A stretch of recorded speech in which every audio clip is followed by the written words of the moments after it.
Bon, bonsoir à tous et à toutes.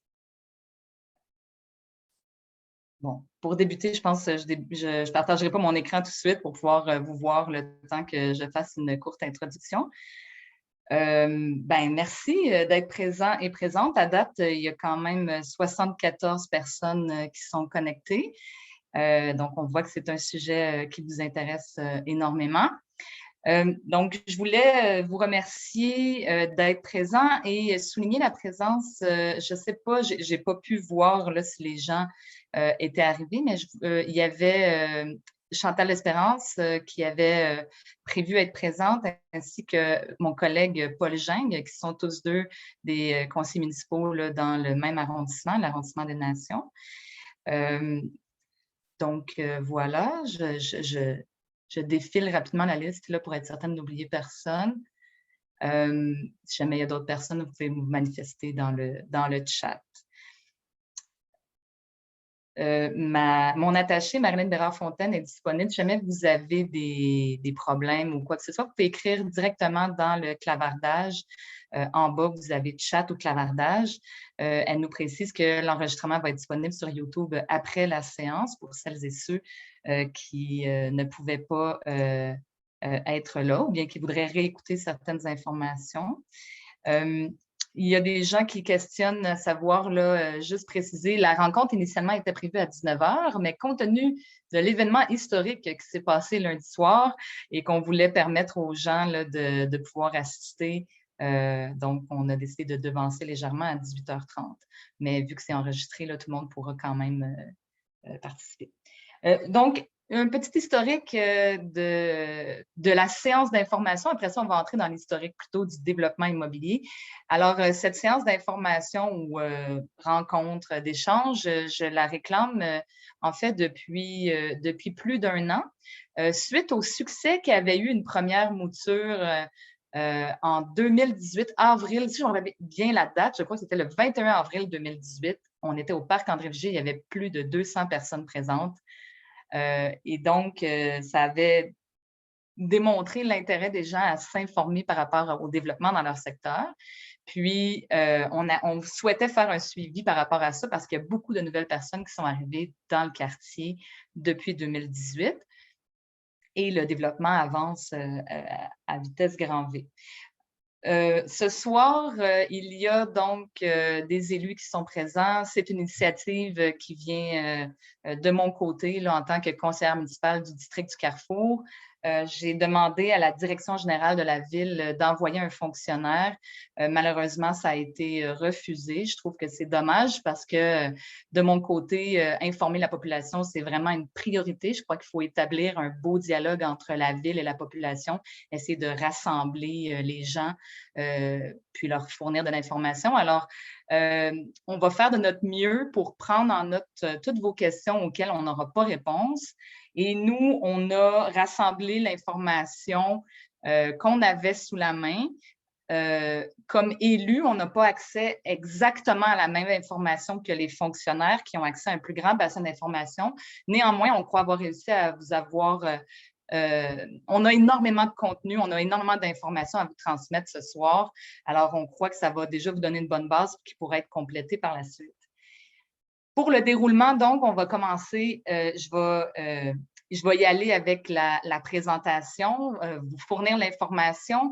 Si vous avez des questions au fur et à mesure, je vous invite à les écrire peut-être sur un bout de papier. Et si vous êtes capable de noter le numéro de la diapositive, ça va faciliter après ça quand on va arriver à la période de questions pour qu'on puisse vraiment savoir à quelle diapositive vous faites référence parce qu'il y aura beaucoup de cartes. J'espère que vous êtes des personnes visuelles là, parce qu'il va y avoir beaucoup de cartes pour réussir à se situer. Alors, c'est ça. Pour le déroulement, si jamais vous avez des questions par rapport au déroulement, vous pouvez les inscrire dans le clavardage. Si jamais je les vois passer, je pourrai les poser. Les micros sont éteints pour éviter les bruits de fond pendant la présentation. Et quand viendra la période des questions, on pourra ouvrir vos micros. Vous pourrez demander un droit de parole soit en levant la main ou en demandant la parole dans le clavardage. Puis, on va essayer de faire en sorte que tout le monde puisse s'exprimer le plus possible. Si jamais ce n'est pas possible à cause du temps, on pourra compléter tout ça par après. Voilà, alors on est prêt pour débuter cette présentation. Donc, juste vous dire que moi, je vois mon écran, mais je vous vois peu vous. Là. Alors, je vais essayer de me mettre en plein écran.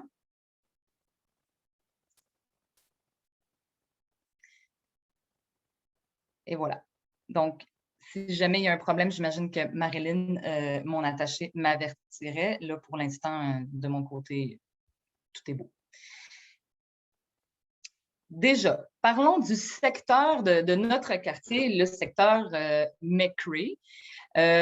On parle souvent du plateau McCrae, c'est un peu le nom informel du quartier, mais c'est aussi le nom officiel d'un des 3 projets qu'il y a dans le quartier. Alors, il y a comme 3 projets importants qu'on va aborder, certains plus que d'autres ce soir.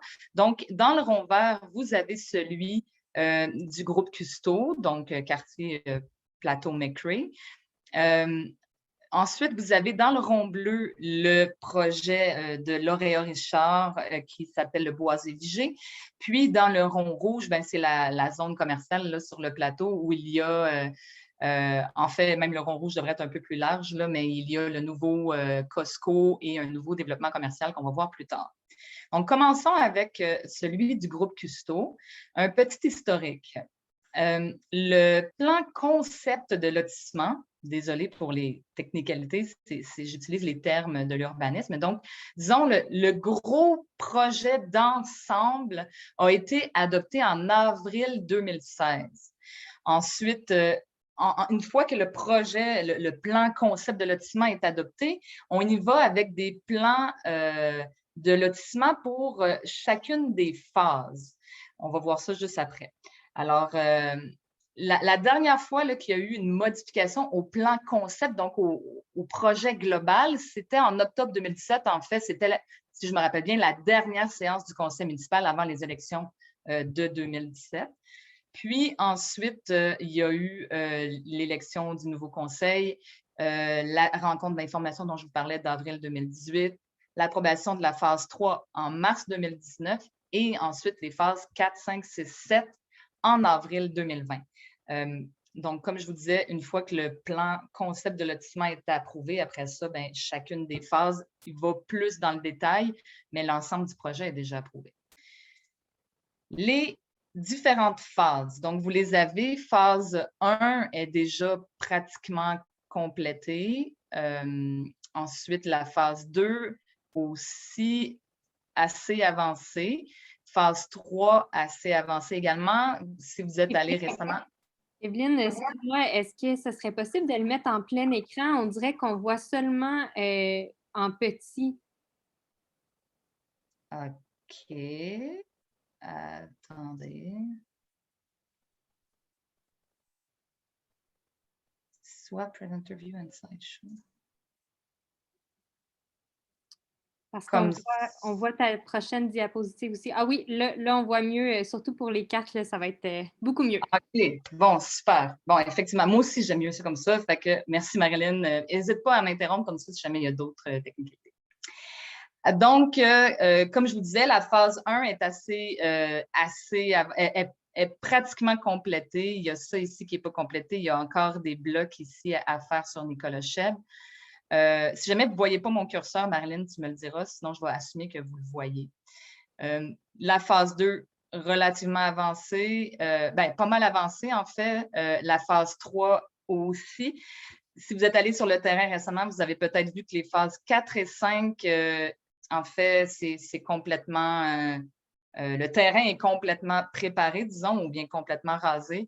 Donc, ça devrait arriver assez bientôt. Et 6 et 7, ce n'est pas encore tout à fait entamé.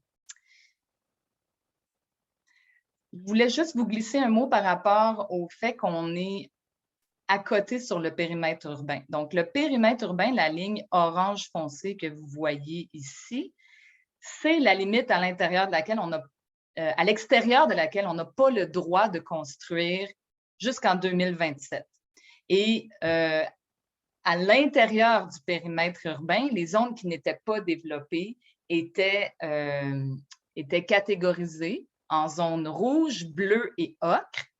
Et donc, la zone rouge, il faut toujours avoir construit un bon pourcentage, je pense que c'est 70 de la zone rouge avant de pouvoir commencer à bâtir dans le bleu. Et il faut avoir bâti 75 de la zone bleue pour pouvoir aller dans le ocre.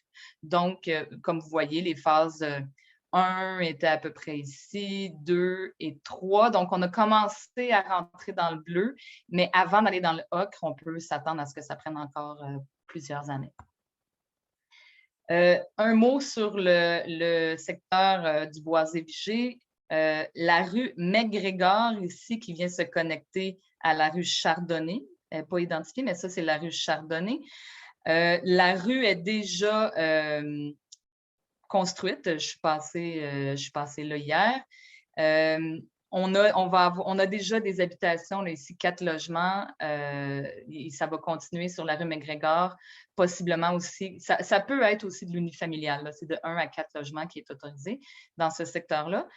Ici, il y a un parc du Blanc-Coteau, je crois. Je ne suis plus certaine du nom exactement. C'est un parc nature, en fait, où il n'y a pas de jeux ou de trucs comme ça.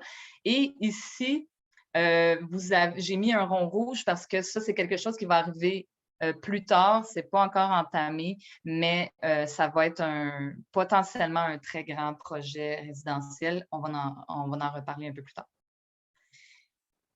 Ben, en fait, juste ici. Donc, j'ai ciblé 4 zones. En fait, si vous connaissez l'urbanisme à la ville de Sherbrooke, on divise tout le territoire de la ville en différentes zones. Et dans chaque zone, il y a des choses qui sont permises dans nos règlements.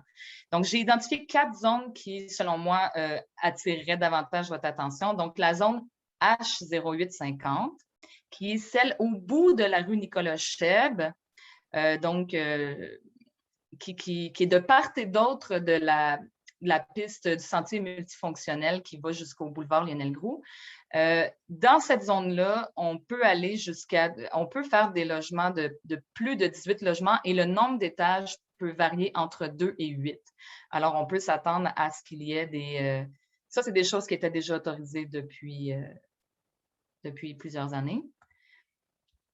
La zone H0841 que vous voyez ici, qui est adossée à la rue Monseigneur-Moisan. Là aussi, on parle de gros projets immobiliers inscrits déjà comme autorisés au zonage, donc jusqu'à 10 étages, plus de 18 logements et on autorise également les résidences privées pour aînés.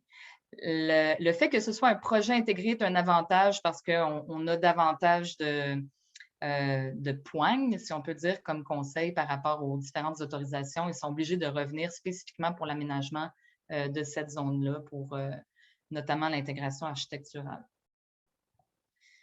Vous avez la zone H0843 sur la rue Laure-Conner, où on s'attend également à avoir des projets résidentiels de haute densité.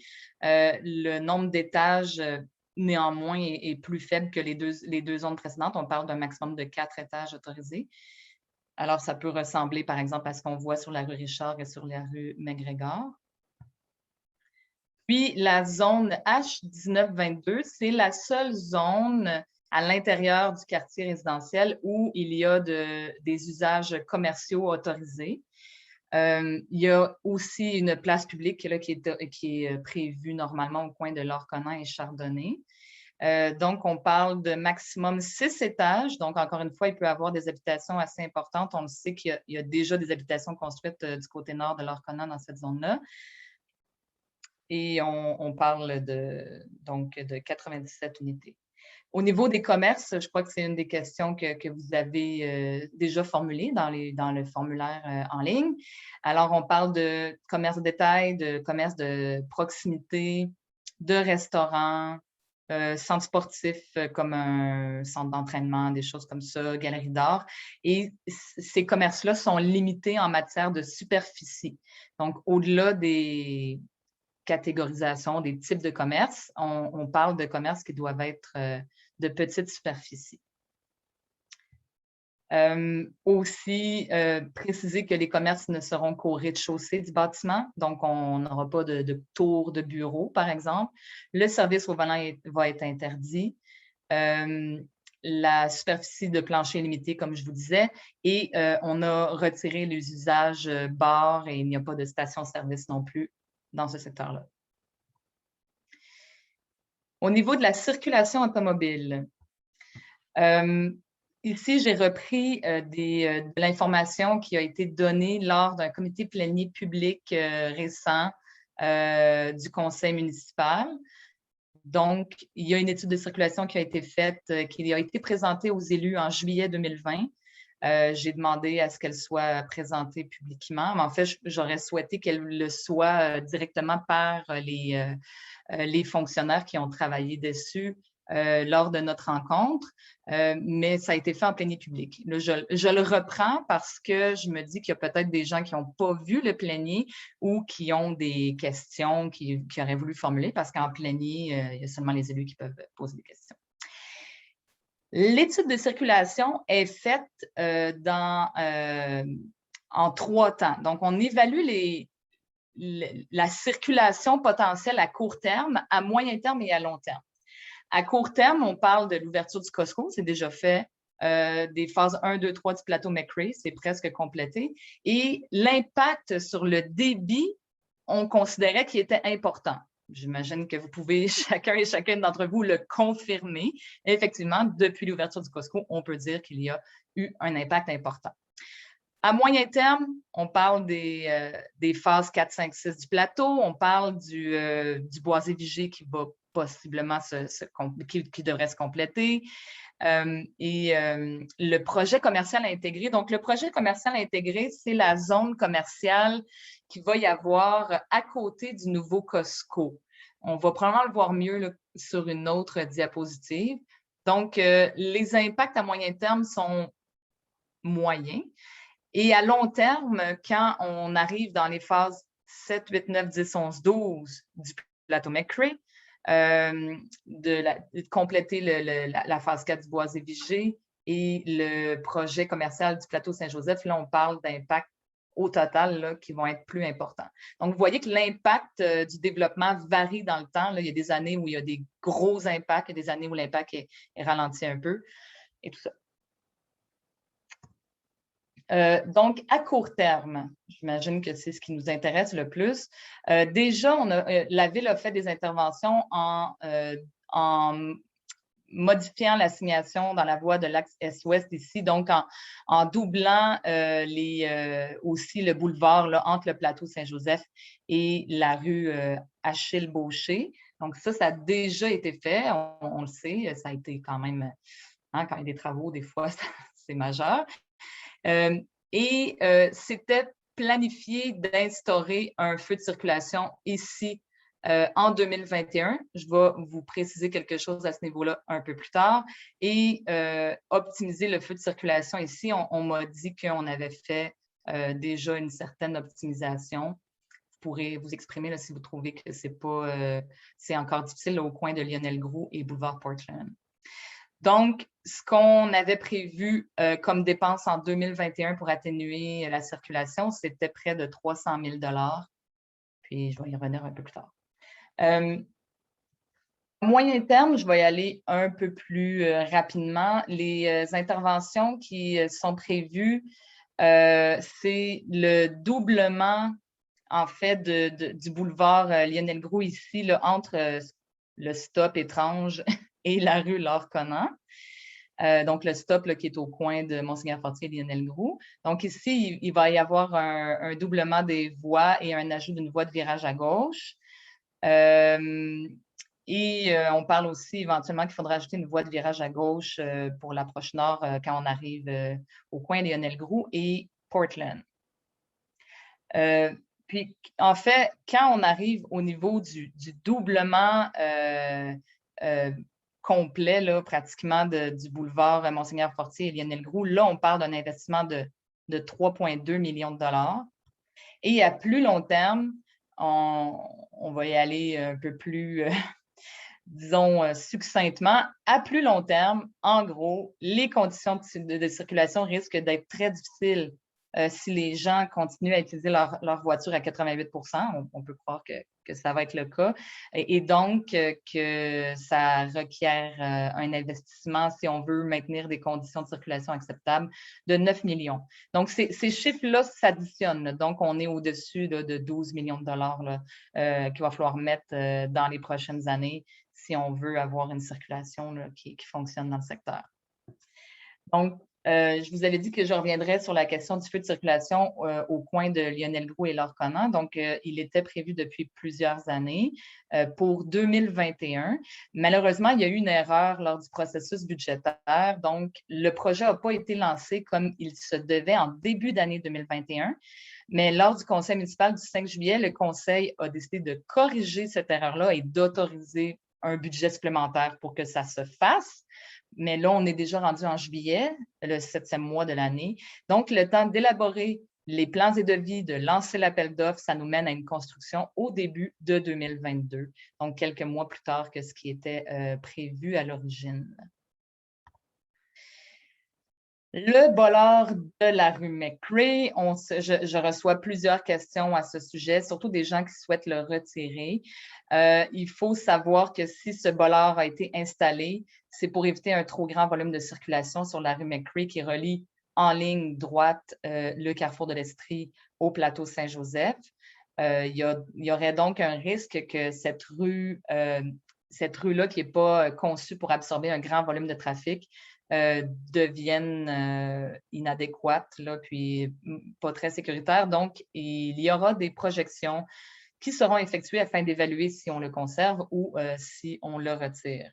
Mais je peux vous assurer que comme conseillère du secteur, je surveille ça de près et que si vous avez une opinion aussi, vous pourrez vous exprimer.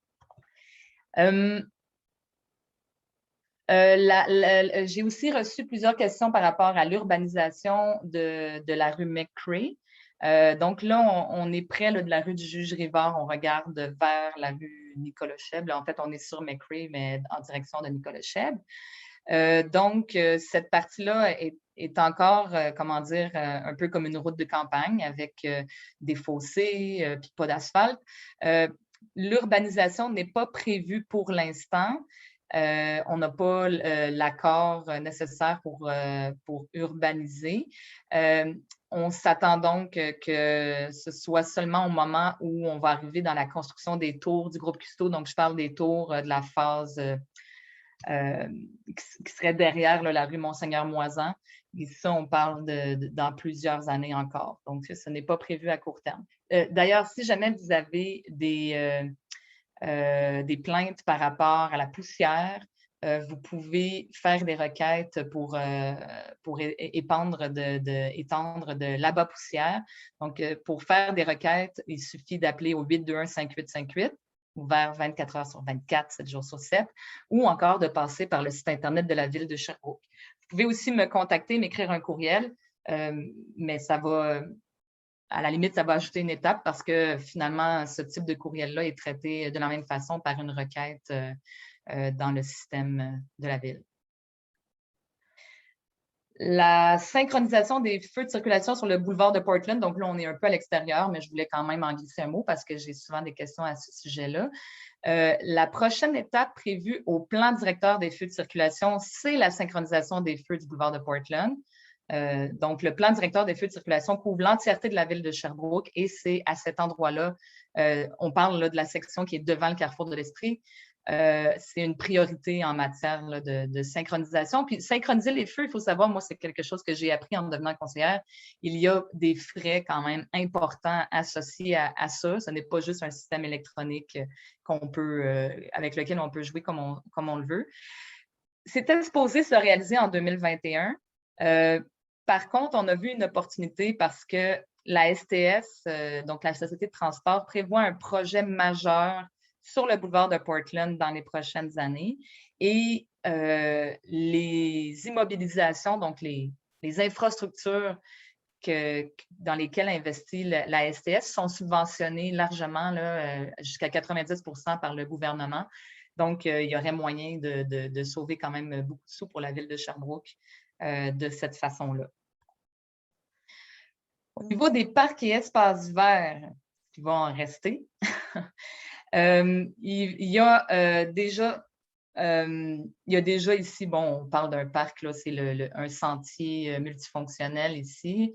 En fait, on pourrait dire qu'il y a comme une espèce de parc linéaire qui est celui là, composé de toute la piste cyclable autour, mais aussi à l'intérieur, quand on est sur Nicolas Cheb et qu'on peut rentrer à l'intérieur ici du Boisé pour déboucher sur la rue Francis-McRae. On espère que ça puisse continuer dans les phases subséquentes pour relier. Il y a déjà des chemins, là, des magnifiques chemins d'ailleurs, qui passent dans le Boisé pour aller vers le plateau Saint-Joseph, mais on va voir s'il y a possibilité de les officialiser ou de les rendre accessibles pour les personnes en fauteuil roulant, ce genre de choses-là. Donc, un espèce de parc linéaire ici, qui vient se connecter d'ailleurs au réseau linéaire là, du parc André Vigée. Un parc à côté de l'école Plein Soleil qui serait davantage un parc, disons, de voisinage, donc un parc avec des jeux pour les enfants, ce genre de choses. Et ici, un parc sur la rue Laure-Conan qui se voudrait un parc davantage là, de conservation de la nature. Alors, on ne s'attend pas à y voir beaucoup d'aménagement. Tout ce qui est écrit milieu naturel protégé, c'est quelque chose auquel on n'a pas le droit de toucher. Et c'est ça. Au niveau de la coupe d'arbres, je voulais vous dire, on a fait toutes les recherches et ce qui est vraiment dommage, c'est que la ville de Sherbrooke n'en fait pas suffisamment pour empêcher les coupes d'arbres sauvages. Donc, quand on lit les règlements, en réalité, il n'y a rien qui oblige les constructeurs à conserver des arbres sur les terrains lorsqu'ils préparent les terrains. Donc, on voit ce que ça donne. En bas, c'est une photo d'hier, les phases 4 et 5, là, les rues Eva Tanguay et compagnie. Donc, c'est complètement rasé, il ne reste plus rien du tout. Ça, c'est malheureusement autorisé dans nos règlements actuels. C'est quelque chose que je tente de faire changer avec l'adoption d'une politique de l'arbre depuis 2018. Et on vient tout juste de donner le mandat à nos services de rédiger quelque chose. On verra qu'est-ce que ça donne. Moi, je ne serais pas surprise qu'ils arrivent avec quelque chose juste avant les élections. Mais théoriquement, les seules coupes d'arbres qui sont autorisées sont pour les travaux suivants. Donc, travaux d'arpentage, de forage, dégager une emprise publique, dégager l'espace requis pour les constructions, ouvrages et travaux autorisés.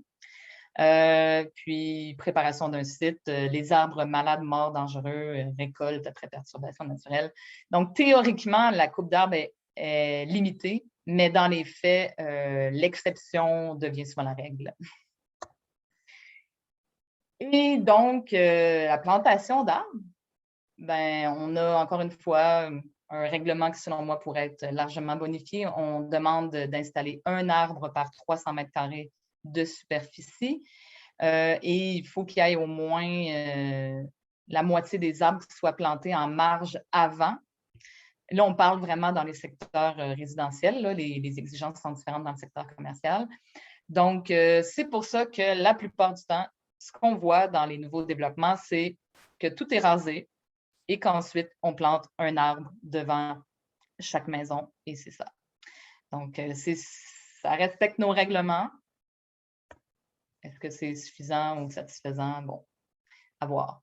Au niveau du transport actif, ça a été très difficile là, de trouver l'information. Bon, on le voit quand on est sur le terrain. Mais ça, c'est ce qui était inscrit lors des approbations. Ici, c'est les prochaines phases, donc les phases 4, 5 et 6. Pour vous situer, là, si vous l'avez encore en tête, les phases 4, 5 et 6, c'est les rues, ben, comme on le voit, là, Eva Tanguay, Alice Campbell et Laure Conan. Donc, on prévoit des trottoirs en banquette. Un trottoir en banquette, c'est ce qu'il y a actuellement, par exemple, sur Chardonnay, de l'autre côté de l'école Plein Soleil. Donc, on a la rue. Après ça, on a un espace gazonné avec des arbres. Et ensuite, on a un trottoir avant que les terrains des résidences débutent. Alors, il y aura des trottoirs en banquette sur ces rues-là, des passages piétonniers pour relier les différentes rues, un sentier multifonctionnel. Donc, un sentier multifonctionnel, c'est un peu une piste cyclable qui serait du côté sud de la rue Laure-Connan. Donc, on peut présumer que c'est à double sens, là, bidirectionnel. Ce n'est pas quelque chose qui est recommandé d'un point de vue sécuritaire là, par Vélo Québec. Donc, on verra si ça reste comme ça. Sur la rue McRae, on s'attend aussi à ce qu'il y ait une piste cyclable tout le long.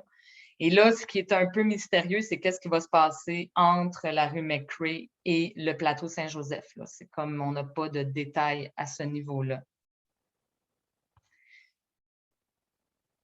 Et une des choses qui a été mentionnée, qui est apparue, ça fait quelques mois, je n'avais jamais entendu ça avant, puis là, en fait, c'est que,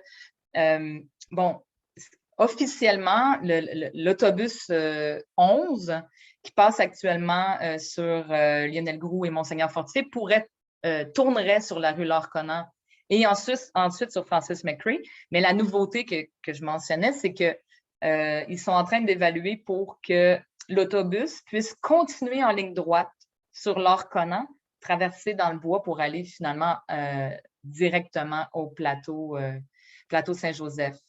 Alors, et là, on parlerait d'une voie de circulation qui serait réservée aux autobus. Donc, ça, je n'ai pas de détails plus que ce que je vous dis là. C'est quelque chose qui a été évoqué, mais sans aucune information supplémentaire. Je voulais vous glisser un mot par rapport aux cartes interactives parce que c'est un bel outil qui est mis à la disposition des citoyens et des citoyennes et des élus. Je vous dis que c'est quelque chose qui a été quand même utile pour préparer la présentation de ce soir et en général dans mon travail. Donc, quand vous allez sur le site sherbrooke.ca, donc le site officiel de la ville de Sherbrooke, vous avez la possibilité, vous marquez carte interactive et vous allez tomber sur je pense qu'il l'appelle la carte interactive globale. Et là, vous allez pouvoir, vous arriver à quelque chose qui ressemble à ça. Donc, la carte de la ville de Sherbrooke. Et à gauche, vous avez la liste des couches. Donc, vous pouvez choisir l'information que vous voulez voir apparaître sur la carte. Par exemple, vous pouvez faire apparaître les lots, la division des lots. Donc là, vous pouvez... vous avez les lignes rouges qui vous indiquent ça. Vous voyez aussi, c'est quelque chose que je vous dis, quand un projet est déjà divisé en lots, c'est qu'il, s'il n'est pas encore construit, d'habitude, il est sur le point de l'être. Puis quand il n'est pas encore divisé en lots, ben, on a un peu plus de temps et un petit peu plus de marge de manœuvre. Donc, on voit qu'on a encore potentiellement de la marge de manœuvre pour ce qui est de part et d'autre de la rue Francis McRae. Mais comme vous voyez, là, les rues... de toute façon, on est déjà tout coupé. Fait que... ensuite, c'est un autre exemple. Si jamais ça vous intéresse d'aller vous amuser avec ça, vous pouvez même choisir les milieux humides, les milieux naturels qui sont sur le territoire de la ville de Sherbrooke, si jamais. Alors voilà, c'est ce qui fait le tour. On a réussi à faire ça en environ 30 minutes. Je m'attends à ce qu'il y ait quand même quelques questions pour alimenter. Si je fais ça, OK. Je crois que je vais rester en plein écran. Marilyn, est-ce que tu peux me dire, est-ce que les gens voient mon visage ou ils voient seulement la présentation? On voit la diapositive de questions. Là. OK. Donc, donc c'est peut-être mieux que je ferme. C'est plus convivial, hein? Tant qu'à faire ça à distance, au moins, si on peut se voir un peu. Au besoin, je pourrais réafficher là, certaines diapositives là, si ça facilite les réponses aux questions. Donc, là, je vois qu'il y a des gens qui m'écrivent directement. Quand vous faites ça, c'est plus difficile parce que Marilyn ne peut pas m'informer des questions qui sont reçues. Donc, si vous avez des questions, vous pouvez les écrire dans le chat, mais vous pouvez aussi juste dire « j'ai une question » dans le chat ou lever la main. Là, je vois qu'il y a une personne qui a la main levée. Je ne sais pas s'il y en a d'autres.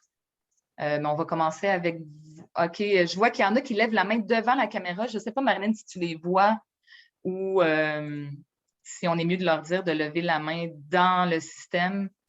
Ce que vous voyez en bas, en fait, comme les deux façons les plus sécuritaires de poser vos questions, c'est soit en cliquant sur « Réaction, lever la main » ou en cliquant sur « Chat » et en écrivant dans le chat à tout le monde, si possible.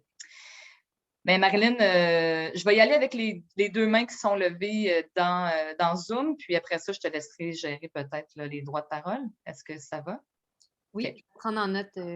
Mais c'est sûr que c'est beaucoup plus aidant si je vois vos mains parce que là, vous êtes tellement que je ne peux pas voir vos mains à la caméra vu qu'il y a 5 pages de participants. Oui, c'est ça. OK, puis je vais vous demander, s'il vous plaît, d'être bref dans vos questions. Je vais essayer d'être bref dans mes réponses. J'ai quelqu'un qui s'appelle François Lallier, mais c'est une dame, oui. Je ne sais pas si vous pouvez ouvrir votre micro vous-même.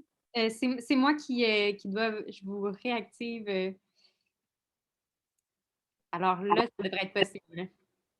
Oui. Est-ce que vous m'entendez? Oui. Oui, bonjour, mon nom est Gwenda Libourque. Je suis sur la rue Nina Owens. Nous, en fait, on est plusieurs dans le quartier. Là, je ne sais pas si c'est quelque chose que vous pouvez me répondre. Nous, on est plusieurs dans le quartier qui a fait des plaintes par rapport à la vitesse sur Nina Owens et Barbeau. Et on a tous eu des réponses différentes par rapport à ça. Donc, je me suis dit peut-être que vous étiez bien placé pour nous donner une vraie réponse. En fait, moi, ce que j'ai eu comme réponse par un inspecteur de la ville par courriel, c'est qu'il y a des stops qui seraient rajoutés sur Nina Owens, une quand tu montes, une quand tu descends. J'ai une voisine qui s'est fait dire, elle, que tant que le contracteur n'avait pas cédé le quartier à la ville, que ça ne se ferait pas. Puis il y a d'autres gens qui se sont fait dire d'appeler la police. Fait qu'on ne sait plus trop qu'est-ce qu'il y en est. OK. Les plaintes de vitesse, je vous dirais que c'est un des dossiers les plus difficiles à traiter comme élu. Le plus difficile étant les plaintes de nuisance par le bruit, par les odeurs, mais les plaintes de vitesse, c'est vraiment pas loin en arrière.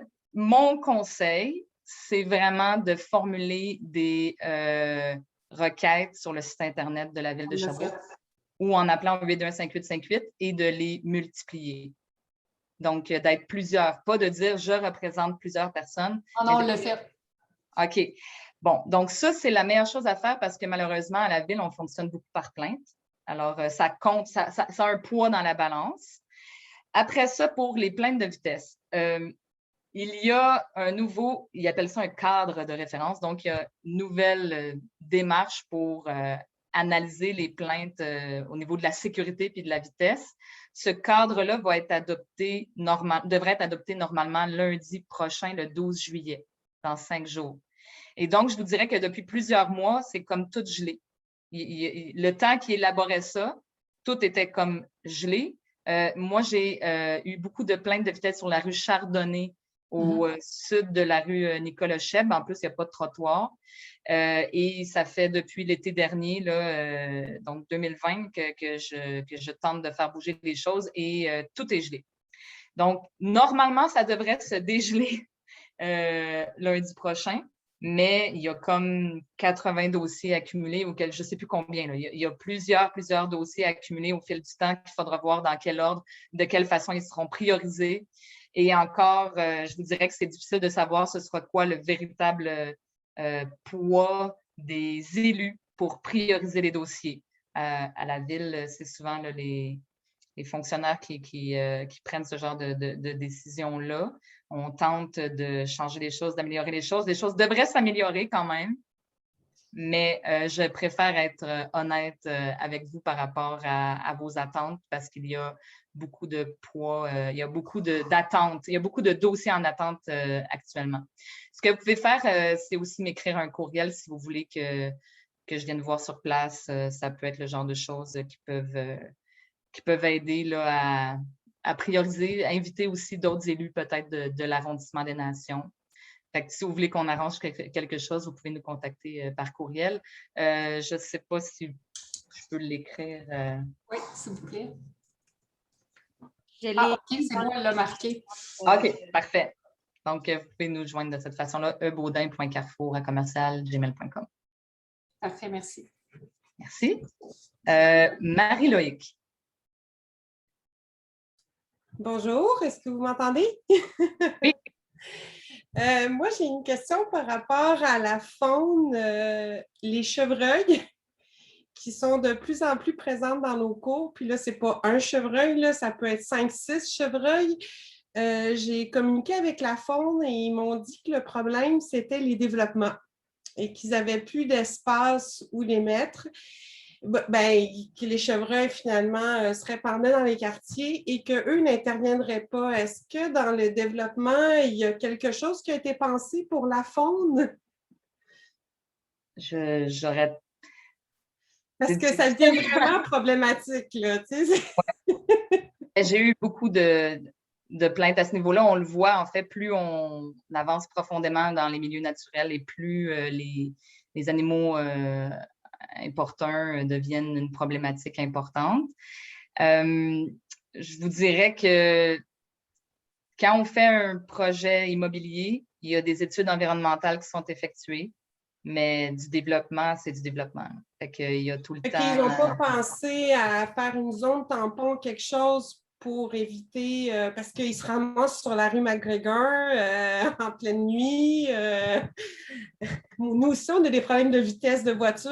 Les gens aiment bien accélérer sur cette rue-là. Donc, il n'y a rien de prévu là, par rapport à ça. Donc, on n'a pas vraiment de recours parce que la faune nous a dit qu'eux, ils n'interviendraient pas parce qu'ils ne peuvent pas. C'est juste impensable là, à faire. Ben, si je peux, je ne sais pas à quel point c'est rassurant, mais par exemple, dans la maison où j'ai grandi, on avait des problèmes de chevreuil quand on est arrivé, puis le développement s'est accentué et il n'y a plus aucun chevreuil aujourd'hui. OK, c'est parce que moi, j'en avais pas, puis depuis qu'il y a du développement...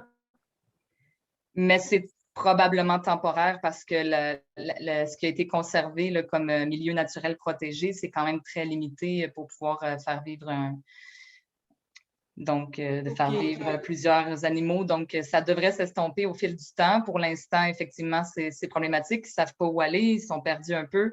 Mais on peut quand même prendre votre question en note pour donner une réponse plus spécifique. Puis en même temps, c'est malheureux, là. On pourra poser la question. Oui, exactement. Tu sais, la question, c'est de savoir comment la faune est gérée lors de développement immobilier. Est-ce qu'on prévoit des déplacements? Mais tu sais, la nature... Ben, moi, ça serait pas tellement des déplacements que de réfléchir dans le développement à créer, je ne sais pas, une zone protégée un peu plus grande. Je pense qu'on a des milieux humides, là, pas très loin, qu'il y avait comme une lutte là, pour que le développement, là, bon. Ouais. Ben, tout ce qui est à l'intérieur du périmètre d'urbanisation, donc je ne sais pas si vous vous rappelez, j'ai montré le périmètre d'urbanisation, ça va être développé d'ici 2027. Fait que je vous dirais d'un peu, moi, c'est un des constats que j'ai fait. Il y a des décisions qui ont été prises dans le passé qui sont très difficiles à renverser. Le schéma d'aménagement qui prévoit un périmètre d'urbanisation d'ici 2027. Est-ce qu'il risque de s'étendre, ce périmètre de... En 2027, tout peut arriver. OK. Mais avant 2027, non. OK. Normalement. Merci. Merci, Marie-Loïc. J'ai ici, je ne sais pas, Marilyn, si je te laisse gérer selon l'ordre là, que tu as pu colliger. Ben, peut-être que j'irai avec deux questions écrites, après ça, deux questions, les gens qui veulent être au micro. Là. Okay. En fait, il y avait Benoît Foisy qui nous demandait tantôt une question de précision. C'est quoi pour vous le moyen et long terme? 2 ans, 4 ans? Puis, en fait, je pense que c'était lié à une diapositive, puis que le moyen-long terme est plus décidé en fonction des zones de développement, là, les phases là, qui sont complétées. Donc, je ne sais pas si Evelyne... Oui, disons court terme, 1 an ou 2. Moyen terme, effectivement, on peut parler peut-être plus de quelque chose comme 4-5 ans. Puis, long terme au-dessus de ça. C'est ma compréhension selon le phasage, puis ce qu'on voyait là, dans les études de circulation. Il y avait aussi une question de Marie-Hélène Bouvret-Perra qui demandait « Est-ce vrai qu'il y aura une taxe supplémentaire pour le quartier? » Il faudrait peut-être préciser la question pour l'urbanisation. Oui, je suis là. Je peux vous préciser. Oui, allez-y. En fait, suite une fois qu'on est passé chez le notaire, on a reçu une lettre du développeur, du promoteur Bello, qui nous indiquait que nous allions avoir une taxe supplémentaire à payer. Étant donné que le quartier avait des lampadaires plus luxueux, des zones protégées, des parcs, des trottoirs, comme vous avez dit tantôt, là, avec le gazon, arbres, etc. Donc, moi, j'ai appelé quelqu'un à la ville qui m'a répondu qu'il n'était pas vraiment au courant de la situation, mais que c'était une possibilité. Donc, je ne sais pas si vous en savez quelque chose. Bien, je crois qu'effectivement, c'est quelque chose qui est possible. Comment dire? Quand il y a pour tout nouveau développement, il y a une entente promoteur qu'on appelle. Donc, une entente entre le promoteur et la ville de Sherbrooke pour dire toi, tu payes ça, moi, je paye ça, toi, tu payes ça, moi, je paye ça. Et donc, la ville dit il y a des choses de base là, qu'on veut qu'il y ait. On ne veut pas que vous mettiez des fossés. On veut que ce soit fermé, les égouts sont dans le sol, des choses comme ça. Donc, la ville a ses exigences et ce que le promoteur met en bonus par-dessus, comme par exemple, justement, des lampadaires décoratifs, un trottoir en banquette, c'est plus beau, c'est plus cher. Donc, les petits bonus ou des fois, enfouir les fils électriques aussi, c'est plus coûteux. Donc, les bonus comme ça sont généralement aux frais du promoteur. Et que fait le promoteur? Ben, il les refile au propriétaire. Mais ça se peut qu'il y ait une taxe sectorielle supplémentaire, ce genre de choses-là. C'est votre question précisément, on va aussi la noter pour revenir avec une réponse. Est-ce que je pourrais savoir, vous êtes sur quelle rue? Nina Owens. OK, Nina Owens. Donc, c'est noté. Marilyn? Oui, je pense qu'on peut prendre la question de Mme Francine Bernard. Oui, il faudrait ouvrir son micro. Je vais vous réactiver votre micro.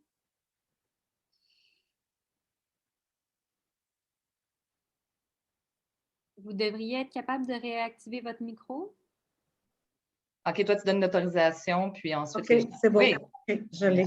Bon, ma première question, moi, j'aimerais ça savoir si vous êtes au courant du moment où on va pouvoir circuler entre le Francis Mécra et Lionel Groulx par la rue Lorgonane. Parce qu'ils sont très avancés sur la rue. Puis là, je me disais, éventuellement, ils vont asphalter la partie qui descend vers Francis Mécra, ce qui allégerait beaucoup la circulation sur Monseigneur Fortier. Je n'ai pas l'information. Je ne peux pas dire que je sais pas si ça va être quelque chose qui va se passer à court terme parce qu'on le voit que c'est associé à la phase 6 pour une partie de la rue Lorconan, puis à la phase 8 pour l'autre partie. Donc, est-ce qu'ils vont décider de faire la rue avant quand même sans que la phase 8 soit terminée ou la phase 6? Mais la rue est déjà faite. Oui, c'est ça. Mais après ça, pour la circulation, je ne peux pas vous dire. Mais je vais le prendre en note, puis je vais poser cette question-là à la ville et aux promoteurs du groupe Custo.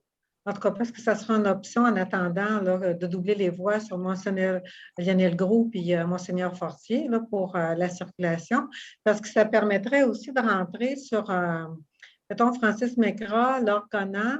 Après ça, maintenant, avec Macré est ouvert, ça fait que ça va éviter que les gens descendent la rue puis la remontent. Là.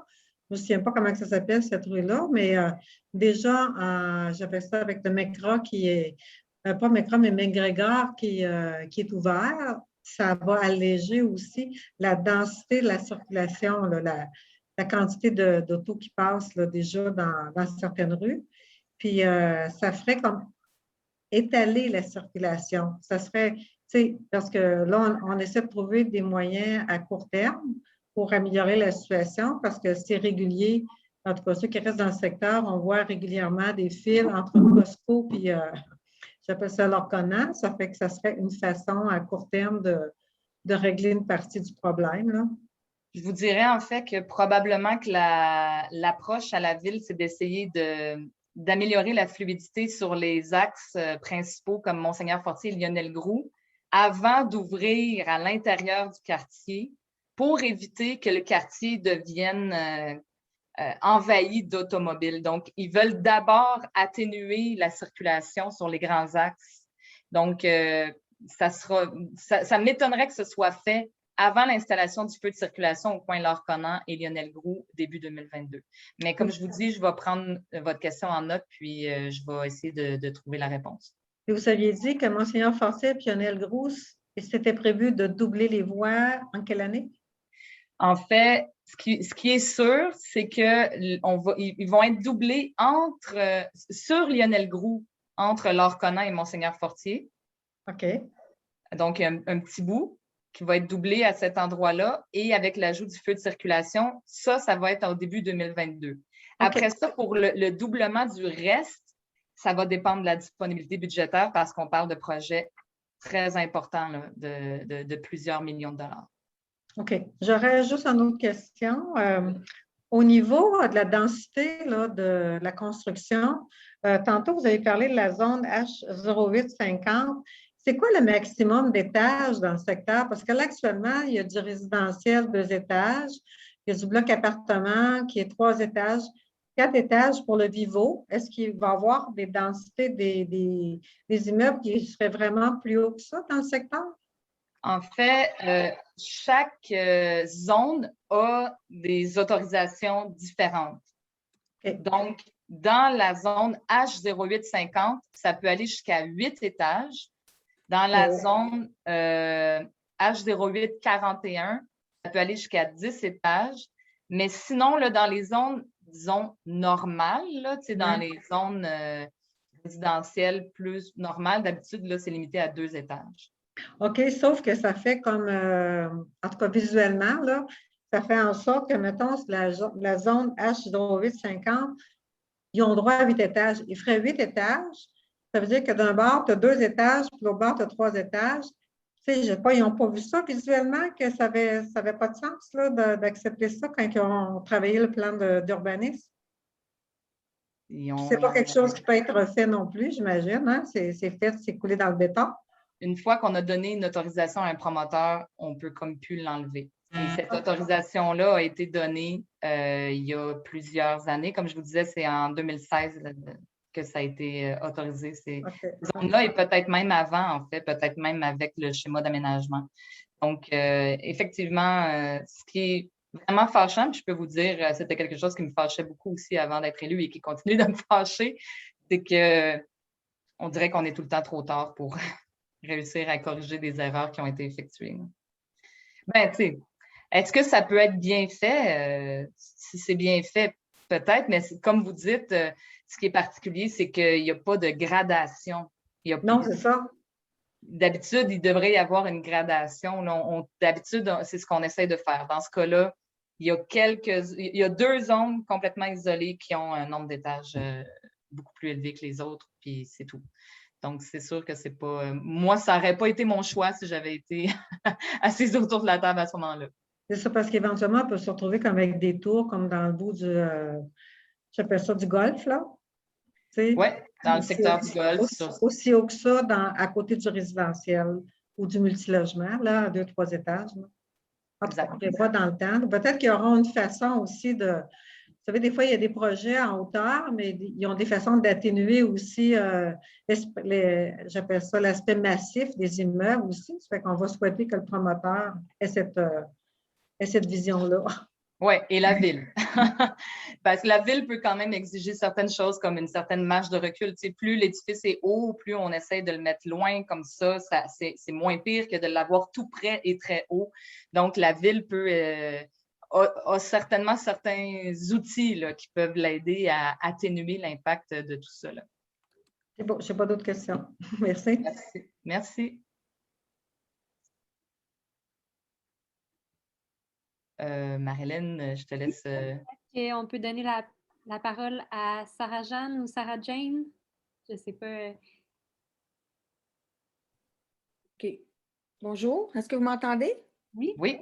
Oui, OK. En fait, je m'appelle Hélène. Sarah-Jane, c'est ma fille. C'est son ordi. OK. Alors, Bon, moi, j'avais une question concernant Mme Baudin. Vous avez dit, concernant Mercury, on va voir les projections dans le futur. Je comprends pas qu'est-ce que vous voulez dire par là. Est-ce que vous voulez dire que qu'est-ce qui va. Est-ce que c'est le promoteur qui va faire des demandes pour ouvrir cette rue-là? Est-ce qu'il va y avoir un référendum? Qui va trancher au final? Est-ce que c'est les urbanistes? C'est qui? Parce que je ne suis pas la seule dans le quartier. Là. Ça fait proche 30 ans que j'habite dans le quartier, puis on a vu, tu sais, certaines personnes ont ventilé pour la circulation à la haute vitesse. Nous, on a vu ça changer à vitesse grand V. La tranquillité, on en a beaucoup moins. Et à chaque année, on perd un petit peu de la qualité de vie qu'on avait dans notre quartier. Alors, si jamais McRae rouvre, de chez moi, j'habite sur Louis-Riel, j'entends la 410 quand je suis assis dans ma cour. OK? On entend la circulation. Si jamais McRae ouvre, les gens vont transiter, les humains sont intelligents, ils ne vont pas faire le tour là, par Lionel Groulx. Ils vont percer à travers par le carrefour, ils vont revenir parce qu'il n'y a pas une bretelle spéciale. C'est pas clair quand on veut partir du Costco pour embarquer sur la 410. Fait que le monde, ils vont piquer à travers. C'est une rue où est-ce qu'il y a un parc. Il y a des gens qui habitent là, qui ont des maisons, vont avoir leur vie chamboulée parce qu'il va y avoir un trafic monstre sur cette rue-là. Je peux comprendre les gens qui sont exaspérés alentour parce qu'ils trouvent qu'ils sont pris, mais à la base, là, Lionel Groulx devait avoir 4 voix. J'étais là à la réunion. Là. En tout cas, ça m'inquiète beaucoup à savoir comment on va procéder pour trancher pour cette rue-là. Est-ce que vous me permettez juste de répondre à ça? Parce que vous avez peut-être d'autres questions, mais je ne veux pas oublier ce que vous avez dit. Allez-y. Okay. Donc, première chose que je veux vous dire, c'est que mon opinion de conseillère municipale, c'est je souhaite qu'on conserve le Bollard. Je ne souhaite pas que la circulation soit autorisée parce que je crois que les désavantages surpassent les avantages. De mon côté, je ne crois pas que la rue McRae n'est pas faite pour absorber un tel volume de circulation. Ça, c'est mon opinion à moi. Mais vous m'avez demandé qui allait faire les projections. Là, on parle des services municipaux, donc la division de la circulation aux infrastructures urbaines. Ils font des modèles en fonction du nombre de portes qui sont prévues. Fait que là, ils disent, OK, il va y avoir à peu près tant de milliers de plus de personnes qui se déplacent à peu près de telle façon. On s'attend à ce qu'il y ait tel pourcentage d'augmentation, la pression augmente ici et là. Donc, ils font des modèles comme ça pour anticiper la circulation. Donc, eux, ils vont faire ces projections-là, sont peut-être déjà en train de les faire parce que ça date de juillet 2020 qu'ils nous ont dit qu'ils feraient ça, mais je vous dirais que pour l'instant, la demande est plus de rendre Monseigneur Fortier et Lionel Groulx fluide que de déboucher ça. Mais, donc, ils font les projections, ils vont formuler une recommandation au conseil municipal et c'est le conseil municipal qui va décider. Vous m'avez demandé aussi s'il y avait une possibilité de référendum pour ça. Et malheureusement, je crois que la réponse est non. Donc, c'est vraiment par, des représentations politiques auprès des élus que si vous souhaitez conserver le Bollard, que vous pouvez le faire. Parce que le parc automobile, concernant des tours de 8 étages, 10 étages, le parc automobile va boomer. Déjà, c'est incroyable, la circulation. On ne voit pas ça ben d'un bon œil, là. J'ai de la difficulté à comprendre comment c'est qu'on a pu faire un projet comme ça sans penser tous les tenants et les aboutissants de ça. Parce qu'il y a une étude qui a été faite sur notre quartier concernant la fragilité, en cause qu'on est enclavé entre Portland, la 410, Monseigneur Fortier, Lionel Groulx. Puis si on fait percer ça à travers, c'est terminé, là. Ça va être un calvaire dans le quartier. Mais en tout cas, ça, c'est mon premier point. La deuxième question, ça concernait, vous n'êtes pas obligé de me répondre tout de suite, mais c'était concernant la phase 3 et 4 du Boisé-André-Vigée. Je voyais les photos sur le côté de l'écran et je ne voyais pas bien la carte. Qu'est-ce que ça voulait dire? Il y avait ça. Puis aussi, concernant la politique de l'arbre, est-ce qu'elle est terminée? Elle est en phase ou si elle n'est pas terminée, ça va être fini quand? Parce qu'il se passe des drôles d'affaires là, dans le parc ici, là. Pas plus tard que la semaine de la dernière. et puis il y a une faucheuse qui est rentrée dans le sentier. Normalement, ce sont des hommes qui ont des tailles bordures qui font le ménage sur le côté. Puis c'est correct, là, il est là, puis il nettoie. Mais là, il est rentré une faucheuse qui a abattu les côtés comme ça, comme on voit sur l'autoroute, qui a rentré puis il a scrapé toutes les arbres là, en s'en allant. On parle, il y a des arbres de 25-30 pieds de haut, là. Pas toutes, là, mais il y en a qui sont plus petits. Je trouvais que c'est un manque de discernement d'agir de cette façon-là, puis ben, ça va à l'encontre de la politique de l'arbre aussi, là. J'étais estomaquée, puis avec moi, il y avait un témoin, c'était justement le monsieur qui s'occupe des Amis du Boisé, André Vigé. On a fait, mais voyons donc, qu'est-ce qu'il fait là, lui? Il a coupé en même temps tous les framboisiers, les murs. Ah ouais, ça a tout parti. Fait que je trouvais ça dommage, là.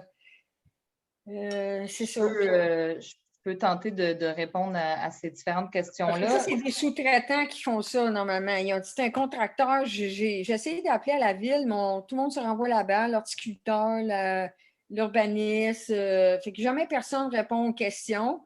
Parce que j'ai compris que c'était un contracteur qui faisait ça. OK. Je vais commencer par répondre à votre question au niveau du boisé vigé. Donc, quand je vais vous demander un peu d'imaginer, quand vous montez la rue McGregor, oui. La rue, avant, se terminait en cul-de-sac. Maintenant, elle va continuer et tourner à gauche pour arriver avec Chardonnay. Oui, c'est fait. Et c'est déjà fait, en fait, c'est ça. Quand je suis allée hier, là, il y a de la belle asphalte neuve, là, si vous voulez aller faire des dessins à la craie. donc, c'est ça. Et quand on est, par exemple, sur McGregor, on tourne sur la rue Sauvignon, on arrive à une intersection en T. Quand on va à gauche, c'est la rue Chardonnay. Quand on va à droite, c'est la rue Séval, qui est donc parallèle à McGregor et qui va arriver, elle aussi, sur Chardonnay. Cette rue-là, la rue Séval, n'est pas encore connectée. J'ai parlé au promoteur Yannick Pépin de Lauréat-Richard. Il m'a dit que si tout fonctionne comme il a prévu, ça devrait ouvrir l'année prochaine. Donc, ça, c'était votre première question. Ensuite, par rapport à la politique de l'arbre. Donc, comme je disais, j'ai commencé à réclamer ça en 2018. Après ça, ça a comme été un peu dans les airs pendant ce temps-là, mais les autres élus ont accepté d'aller de l'avant avec une politique de l'arbre lors de l'étude budgétaire 2021. Donc, c'est en 2021 seulement qu'ils ont dit OK. Et je crois qu'à la mi-juin, ou en tout cas, il y a très peu de temps, le bureau de l'environnement, donc un service municipal, le service de l'environnement, est venu voir les élus, puis ils ont dit la politique de l'arbre que vous nous avez demandé de faire, c'est-tu correct si on se concentre surtout sur les arbres à l'intérieur du périmètre urbain, puis c'est-tu correct si on s'occupe à la fois des arbres privés et publics? Puis les élus ont dit oui. C'est encore extrêmement embryonnaire comme projet. Mais ça, est-ce que ça englobe la protection de la forêt urbaine? Parce que moi, j'ai vu des documents, quelqu'un que je connais qui étudie dans le domaine, que les villes sont signataires ils ont fait une entente avec le gouvernement du Québec, comme de quoi ils s'engageaient à protéger la forêt urbaine. Puis j'ai de la misère à voir ça concrètement. Juste ici, à André Vigé, et en tout cas, en ce moment, il y a des gens qui surutilisent la forêt. C'est correct aussi en pandémie, mais il ne faut pas ça appartient à tout le monde. Ouais, il y a du monde qui prend du caillis dans la forêt, qui coupe des arbres, qui coupe des branches, qui servent comme si c'était un buffet. Là. J'ai de la misère à comprendre ça, qu'il n'y a personne qui surveille ça. Il n'y a personne qui agit, qui ne fait rien. Je trouve ça un peu dommage, là. Ce que je peux vous dire, c'est quand vous voyez quelque chose de particulier, comme par exemple, vous avez parlé d'une faucheuse ou bien quand vous voyez des gens... On passe notre temps à appeler Mme Baudin. Tout le monde, ça renvoie la balle. On ne sait pas c'est qui parce qu'ils n'arrêtent pas de changer le personnel à gauche, à droite. C'est jamais le même monde. Fait que ça vire. Depuis 2 semaines, je parle à du monde puis ça tombe tout le temps dans la craque. Il n'y a jamais personne qui prend la responsabilité de rien. Moi, ce que je voulais vous dire, c'est que le conseil que je vous donne, quand vous en avez la possibilité de prendre une photo ou de prendre une vidéo, moi, j'ai remarqué que depuis le Ça temps va que je prendre suis du journaliste, ça va. ben, quand vous avez une photo ou une vidéo pour appuyer une requête, souvent, ça va beaucoup mieux. Puis, quand vous faites une requête à la ville et que ça ne fonctionne pas, n'hésitez pas à venir me voir, à m'écrire, puis me dire, j'ai contacté la ville telle date pour telle affaire et je n'ai pas eu le suivi nécessaire. Puis moi, je peux venir rajouter des fois là, du poids dans la balance à ce moment-là. Mais c'est ça. J'aimerais ça vous dire J'aimerais ça vous dire qu'on en fait plus pour les arbres, mais comme vous avez vu, nos règlements sont très, très, très minimaux. Et ce qu'on souhaite, c'est aller vers une meilleure protection dans les années à venir. Mais si vous permettez, je pense que je vois qu'il y a beaucoup de mains qui sont levées. Oui, non, c'est beau, c'est beau. Si j'ai une question, je reviendrai après. N'hésitez pas aussi à m'écrire, mais pour vrai, merci de votre vigilance. Je sais que vous êtes très vigilante par rapport au boisé André Vigée, puis je voulais juste terminer pour dire à la dame tantôt pour les chevreuils, ils ont toujours été là. Ils ont toujours été là. Moi, ça fait plus de 30 ans ici dans le quartier. On a toujours vu même des orignaux, même des traces d'ours dans la forêt avant qu'ils détruisent la forêt pour faire le développement. Là. Monseigneur Fortier n'existait pas, puis le plateau non plus. C'était bourré d'animaux, ça. Fait que c'est clair que là, on détruit, on enlève tout, on coupe tout, puis ils se transmettent ça de génération en génération, ils ne savent plus où aller. On ne peut pas changer ça du jour au lendemain. La mère transmet ça à son bébé, puis ça continue. Fait que je ne sais pas c'est quoi la solution de ça, là, mais c'est un peu désolant, mais c'est ça. On y pense après au lieu de penser avant de faire les changements. Fait que, bon, je passe mon tour. Suivant. Merci, Hélène. Prochaine personne, Marilyn? Oui, en fait, peut-être que je vais faire un mix de plusieurs questions qu'on a eues dans le chat qui touchent un peu tout le même sujet, là. Le reboisement. Là. Donc, peut-être qu'on pourrait revenir sur la diapositive qu'on avait préparée ou juste le dire oralement un peu, là, parce que je pense qu'il y a peut-être eu des gens qui s'attendaient à ce que soit une bande tampon reste lors de la construction ou que les promoteurs après replantent des arbres. Donc, si on peut redire un peu là, la règle, là, je pense que ça répondrait peut-être à 4 questions d'un coup. OK. La règle, c'est comme reboisement, un arbre par 300 mètres carrés de terrain. Et là, on parle là, du terrain complet, là, même avec un bâtiment. Donc, un arbre par 300 mètres carrés de terrain. C'est le reboisement exigé actuellement. À noter qu'il y a quand même une bande tampon de 10 mètres qui était supposée être conservée entre le boulevard Monseigneur-Fortier, je crois, et les bâtiments. Mais quand je passais hier, là, il y en avait la moitié qui n'avait pas survécu. 10 mètres, là, en tout cas, moi, je suis une personne très favorable aux zones tampons, là, puis que dans mon quartier, il y en a eu plusieurs qui n'ont pas été respectées. Je crois que quand une zone tampon ne survit pas, puis on le voit d'ailleurs, il y a une zone tampon aussi entre la rue, je ne sais pas si c'est Nina Owens là, et Nicole Laure Conan. Les arbres sont en train de tomber. Là. Ils ne survivront probablement pas. Là. Donc, je crois qu'ils sont obligés de reboiser quand une zone tampon ne survit pas. Mais ça, c'est quelque chose que je peux aller valider aussi, qu'on peut noter peut-être, Marilyn. Mais c'est ça, la règle, c'est 1 par 300 mètres carrés, fait que c'est vraiment pas grand-chose. Puis, je ne suis pas certaine qu'il y a une exigence quant au gabarit de l'arbre non plus, par rapport au diamètre du tronc. Là. Donc, c'est ça. Dans 20 ans, ça pourrait être pas si mal. Alors, souhaitons que vivre jusque-là.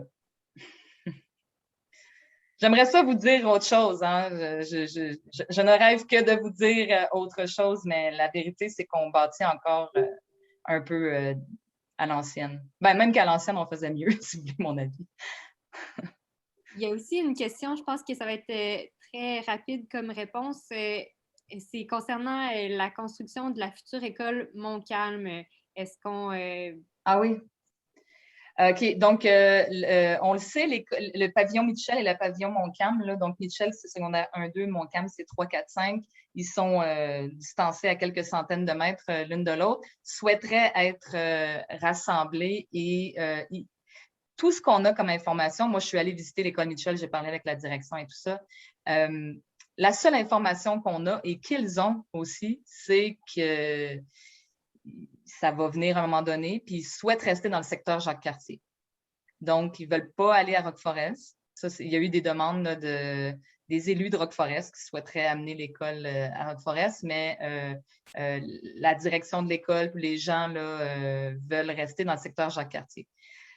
Le secteur Jacques-Cartier, comme vous voyez, à l'intérieur du périmètre d'urbanisation, il reste plus beaucoup d'espace. Donc, où est-ce qu'elle va s'en aller? Ben là, après ça, on peut passer le reste de la soirée à faire de la spéculation. Puis, mais je n'ai pas l'information. Peut-être qu'il y a des gens qui sont dans le secret des dieux, là, sans doute, mais je n'ai pas l'information et je ne l'obtiendrai pas si je pose la question. J'ai déjà essayé.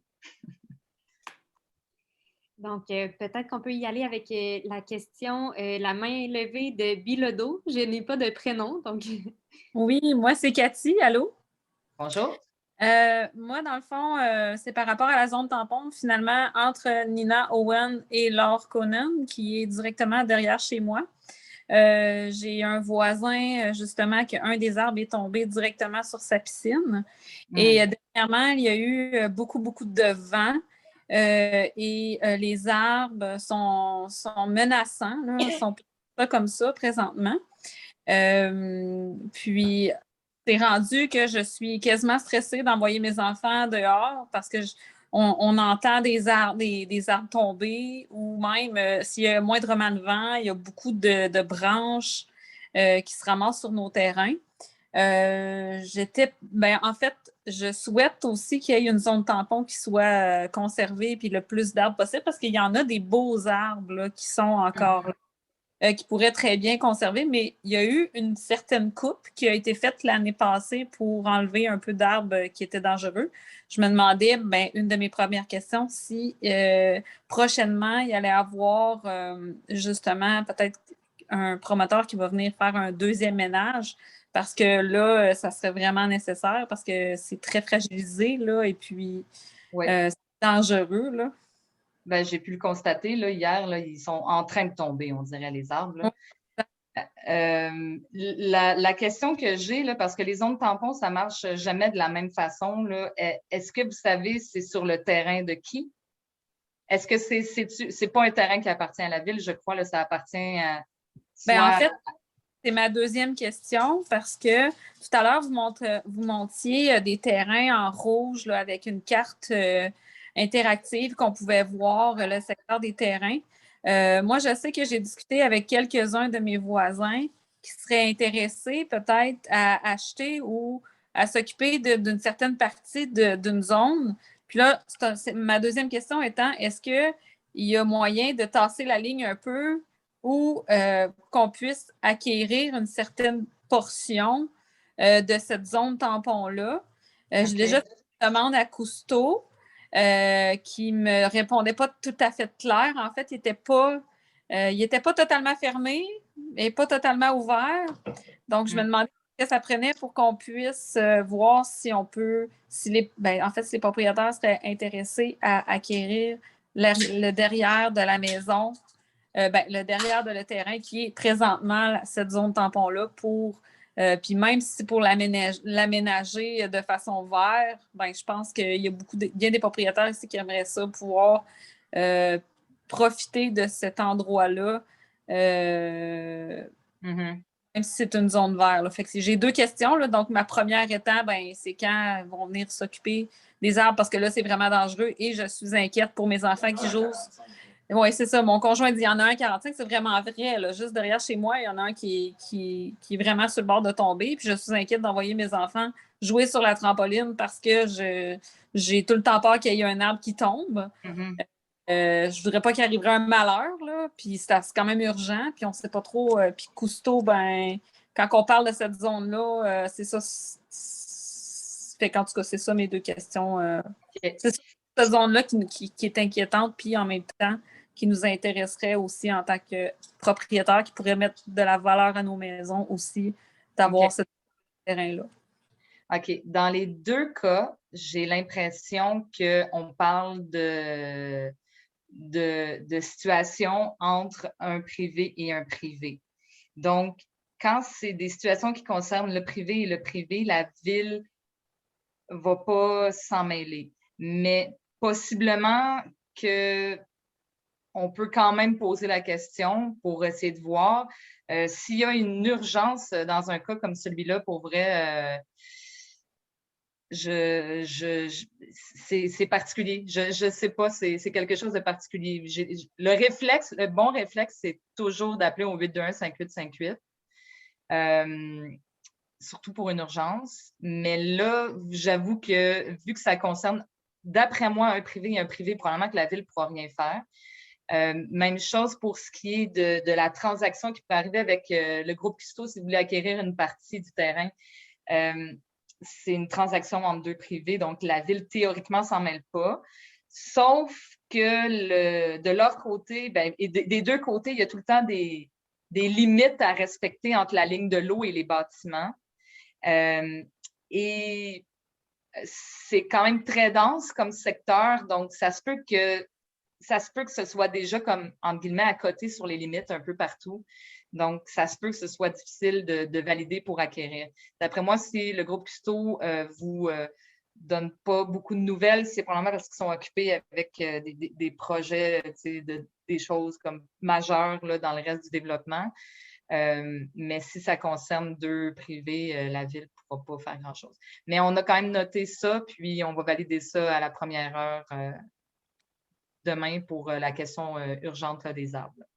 OK, parce à que... moins que vous me disiez que vous appelez au 821-5858. OK, parce que vu que c'est une zone tampon, je pensais que c'était comme un peu la Ville qui devait s'occuper de ça, puis que s'il y a un arbre qui tombe, ben, là, dans le fond, ce que vous me dites, c'est que c'est Cousteau qui est responsable s'il y a un arbre qui tombe. Oui. Je ne sais pas, votre voisin qui a eu un arbre qui est tombé sur sa piscine, si c'était sur... Ça dépend vraiment où la ligne de propriété. C'est pour ça que je vous dis, les zones tampons, ça arrive des fois que la Ville va être propriétaire d'une zone tampon, mais la plupart du temps, on va exiger une zone tampon au privé, mais ça va être sur le terrain privé, puis c'est eux qui doivent s'en occuper. Donc, si les arbres sont du côté du groupe Custo, c'est leur responsabilité, là. Puis, c'est aux petites créances que ça peut se régler, j'imagine, ou en tout cas, c'est vraiment des transactions... OK. Parce qu'un enfant aux petites créances, ça ne se gère pas tellement bien. Là. Non, effectivement. Donc, voilà. Bon, merci. La réponse n'est pas la plus satisfaisante, encore une fois, mais c'est difficile de voir. Là. Mais comme je vous dis, ça dépend vraiment de la ligne de propriété. Je n'ai pas le détail, là, mais d'après les lignes de l'eau qu'on a vues, il n'y avait pas de... On le verrait sur les lignes de l'eau s'il y avait quelque chose qui... D'après ce que je vois là, sur les lignes de l'eau, il ne semble pas avoir de propriété de la Ville de Sherbrooke. OK. Bon, parfait. Donc, le mieux que je peux faire, c'est faire écrire à Cousteau et appeler à la Ville. Donc, c'est le mieux que je peux faire. Vous pouvez vous faire accompagner par des avocats si vous le souhaitez. OK, parfait. Merci.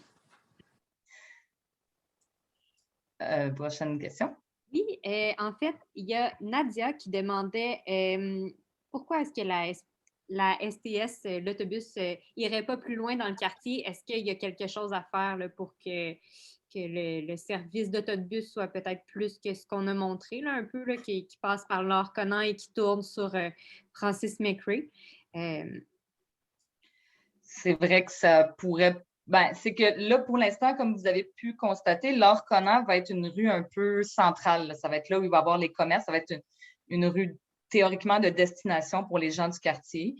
C'est probablement pour ça que la STS a choisi cette rue-là pour faire passer son autobus.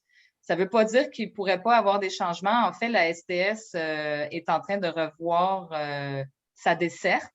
Alors, si vous avez des propositions, si vous avez quelque chose, il y a déjà eu une consultation, mais ça ne veut pas dire que vous ne pouvez pas quand même vous exprimer. Donc, vous pouvez, encore une fois, soit m'écrire un courriel avec une proposition de comment vous voudriez que ça se passe ou contacter la STS.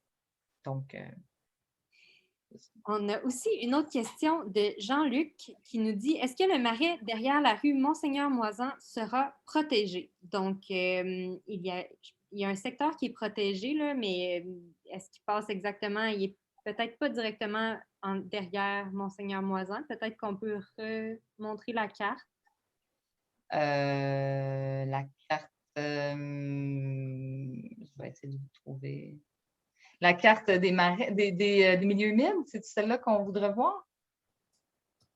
Peut-être plus la carte où on montre les parcs. Ah oui, on voit effectivement qu'il semble avoir un milieu humide. Ben, la protection des milieux humides, encore une fois, ça pourrait être mieux. Les promoteurs, quand ils font des constructions, ils doivent demander un certificat d'autorisation au ministère de l'Environnement qui lui dit combien ça va lui coûter s'il veut détruire un milieu humide. Puis quand il le détruit, ben, il doit payer. Puis ça s'en va dans un fonds vert qui sert à recréer des milieux humides. Donc, pour l'instant, depuis quelques années, c'est le nouveau fonctionnement. Est-ce qu'il peut aussi décider de ne pas détruire le milieu humide et de plutôt construire autour puis le protéger? Il peut. Mais ce genre de négociation-là, pour obtenir un certificat d'autorisation et son permis, ça se fait avec le ministère de l'Environnement. On a une question de Mme Diane Provencher qui demande « Est-ce que l'or Conan va traverser du côté sud de Lionel Groulx, probablement à l'installation des feux de circulation? » Donc, en ce moment, c'est un passage piétonnier cyclable. Si je ne me trompe pas, là, si c'est bien de ce côté-là, sud, dans le fond… Ben, je pense que c'est plutôt est qu'on veut dire, mais non, ce n'est pas prévu. Ça reste un passage piéton et cyclable. Oui.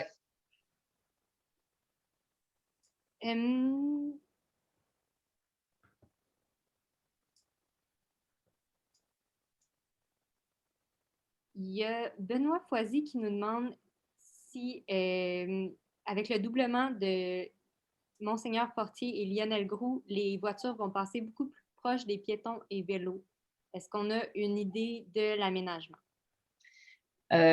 Oui, nécessairement, en fait, l'espace qui est là actuellement avait été prévu par anticipation justement du doublement qui s'en venait dans les années à venir. Mais le détail de l'aménagement, on ne l'a pas. C'est extrêmement difficile d'obtenir ces informations-là, encore une fois. Ce que je peux vous dire aussi que je n'ai pas mentionné, mais le stop au coin Lionel Groulx et Monseigneur Fortier, moi, je l'appelle le stop qui va nulle part. Ce stop-là, il va disparaître et ils vont réaménager là, la géométrie. La géométrie de la rue va être refaite, fait que ça va faire comme une courbe plutôt que de faire comme un coin. Alors, ça devrait aider, je crois. Il y a une question un peu en lien avec ça de M. Alexandre Baudouin qui se demande si le doublement de Lionel Groulx va être suffisant parce que est-ce que ça va seulement être une patch en fait? Là? Puis, ben, disons, à court terme, ça devrait… Bon, je vais vous dire, d'ici début 2022, on va avoir la vie dure encore. À moins qu'on ait un confinement, mais honnêtement, je préfère avoir de la circulation que d'un autre confinement. Donc, on va avoir la vie dure encore jusqu'à début 2022. Normalement, ça devrait suffire à court terme, mais c'est sûr que ça ne suffira pas à moyen et à long terme. Donc, oui, c'est une patch, mais c'est une patch à 300 000 $ alors que le projet total de doublement, c'est 3,2 plus tout le 3,2 millions plus 9 millions par après. Donc, 300 000, c'est quand même pas si pire pour une patch qui, on espère, va être efficace, mais c'est sûr que quand on rajoute, juste le projet du groupe Custeau, c'est au-dessus de 3 000 logements. On construit, c'est comme si on construisait Brompton à l'intérieur de notre quartier. Là. C'est quand même assez majeur là, ce qui s'en vient. C'est sûr qu'il va y avoir la vie va changer. En fait, pour compléter sa question, c'était aussi est-ce qu'on va revoir la configuration des échangeurs vers les autoroutes pour qu'ils soient plus efficaces? Puis là, de ce côté-là, en fait, je pense que dans les études de circulation, là, on comptait beaucoup que les gens empruntent plus l'autoroute que l'intérieur de la ville, là, disons. On souhaite que les gens prennent l'habitude de prendre l'autoroute. D'ailleurs, je sais qu'ils veulent rajouter une voie de virage à gauche quand on part, disons, là, du Home Depot, là, puis qu'on s'en va vers, qu'on veut tourner à gauche vers l'autoroute. Il va y avoir une autre voie de virage à gauche éventuellement qui devrait être ajoutée à cet endroit-là. Donc oui, ils comptent essayer de miser beaucoup sur les autoroutes. À noter quand même que ce n'est pas la ville qui décide quand on parle d'échangeurs. Tout ce qui est échangeur, c'est le MTQ qui s'en occupe. Donc, nous, ce qu'on peut faire comme ville, c'est discuter, négocier avec le MTQ certaines choses, mais ce n'est pas nous qui décident. Même chose pour l'échangeur d'arches. Là, je sais que je change de sujet, mais l'échangeur d'arches sur la rue King West, là, c'est le MTQ qui est maître d'œuvre. Il est 8 heures, mais je vois qu'il y a encore quelques questions. On peut peut-être prendre les dernières questions, puis après ça, je ferai une petite conclusion. Peut-être que je donnerai la parole à Mme Diane Provencher, vu que Mme Hélène, vous avez pris la parole juste avant, un peu plus tôt, pour laisser la chance à quelqu'un de parler. OK, oui, bonjour. Vous me voyez? On vous voit. Oui, on vous voit. OK. En fait, ce n'est pas tellement des questions, mais plus pour dire, j'étais à la réunion, moi, de 2016, la première réunion, où le groupe Cousteau avait présenté ses objectifs pour les 20 prochaines années, c'est-à-dire développer tout le secteur du plateau McCrae. Il a été nommé par la suite. En ce qui concerne le 8 étages, c'est simplement parce que dans la zone, ils ont accepté un règlement qui permet de densifier la population. Donc, ça pouvait aller jusqu'à 8 étages, mais ça pouvait aussi être des blocs comme le Vivo qui contient beaucoup de personnes dans une même habitation. Ça pouvait avoir différentes formules. En ce qui concerne McCrae, ils disaient que la population avait demandé que McCrae ne soit pas débloqué. Débloqué? C'est ça. Ouais. Qu'il ne soit pas débloqué. Mm-hmm. La population avait demandé qu'il ne soit pas débloqué et ils n'avaient pas l'intention de le faire parce que ça ferait un passe-droit directement de Monseigneur Fortier au centre d'achat directement. Et ils ne voulaient pas que la circulation lourde, les vannes, etc., passent par ce secteur-là. Donc, il n'y avait vraiment pas d'intention à ce moment-là pour développer ça. En ce qui concerne le boisé, moi, je suis sur Albert Charpentier, dans le prolongement de McCrae, d'André Vigé, pardon, du parc André Vigé. Et il y a une zone tampon derrière nous qui nous a été cédée parce qu'il y a un ruisseau qui passe. Et quand il y a un ruisseau qui passe, il y a 50 pieds de chaque côté qui ne peuvent rien faire dessus. Et donc, ils nous l'ont cédé, le terrain, mais effectivement, il y a énormément de vent ici, puis il y a des arbres qui ont tombé. Puis à une réunion subséquente, Cousteau avait dit, ben écoutez, vous avez juste à nous le dire, on va vous en replanter des arbres, garder des arbres qu'on a déjà ailleurs, puis qu'on va vous replanter. Mais dans les faits, là, je ne sentais pas vraiment l'intention, c'était plutôt pour trouver une réponse. Mais concernant le marais, la réglementation disait qu'en principe, il faut laisser les marais ou ce qu'on appelle les milieux humides au même endroit, mais ils pouvaient décider de ne pas les conserver, mais la ville doit s'engager à ce moment-là à conserver la même quantité, la même superficie de marais à un autre endroit. Autrement dit, s'ils coupent le marais à un endroit, il faut qu'ils en créent un autre ailleurs. Donc, mais il y avait quand même l'intention de garder le marais où sont les boîtes postales là, sur Albert Charpentier. Il doit en avoir ailleurs aussi dans le développement nouveau. Mais en fait, c'est ça, c'est qu'ils n'ont pas l'obligation de les conserver, mais ils ont l'obligation de garder la même quantité de superficie de milieux humides dans la ville. C'est à peu près ce que j'avais à dire. Oui, bien, vous avez raison, mais ça, c'était la réglementation qui était en vigueur jusqu'à il y a environ, je crois, 3 ans. Depuis quelques années, ça a changé et maintenant, c'est des compensations monétaires. Donc, oui. ouais. Puis théoriquement, Ben, en tout cas, moi, pour parler avec des biologistes, il y en a qui sont favorables, il y en a qui ne sont pas. Mais théoriquement, ça coûterait cher là, à détruire un milieu humide, mais ce qu'on voit, c'est qu'il continue à se faire détruire. Puis c'est surtout qu'il n'y a pas beaucoup de projets avec cet argent-là. En tout cas, je vous dirais que le gouvernement est un peu en train de se casser la tête. Et aussi, ce qu'on n'a pas de garantie, on essaie d'obtenir des informations auprès du ministère, c'est, comme vous dites, dans l'ancienne façon de faire, c'était sur la même ville, dans la même municipalité que l'autre milieu était protégé. Et maintenant, on ne sait pas si c'est vraiment dans la même ville parce que ça va tout au ministère de l'Environnement, cet argent-là, ça s'accumule. Puis, de ce qu'on comprend, là, ils ont de la difficulté à trouver du monde pour faire des projets pour en créer des nouveaux. Puis, la valeur écologique n'est pas tout le temps comparable. Bref, c'est très compliqué. Okay. Fait que, mais c'est ça, comme je vous dis, vous avez raison, mais ça vient de changer il n'y a pas longtemps. OK. Merci. Marilyn? C'est tout, merci. Merci, Mme Provencher. Oui, peut-être qu'on pourrait prendre la question d'Alexandre Daisy. Oui. Bonsoir à tous et à toutes. Bonjour Evelyne, merci d'avoir mis ce moment de partage. Je voulais prendre quelques instants là, pour communiquer avec tout le monde. Moi, je suis un citoyen de la rue du Chardonnay, le plus précisément au 791, l'initiateur des petits bonhommes verts Kid Alert.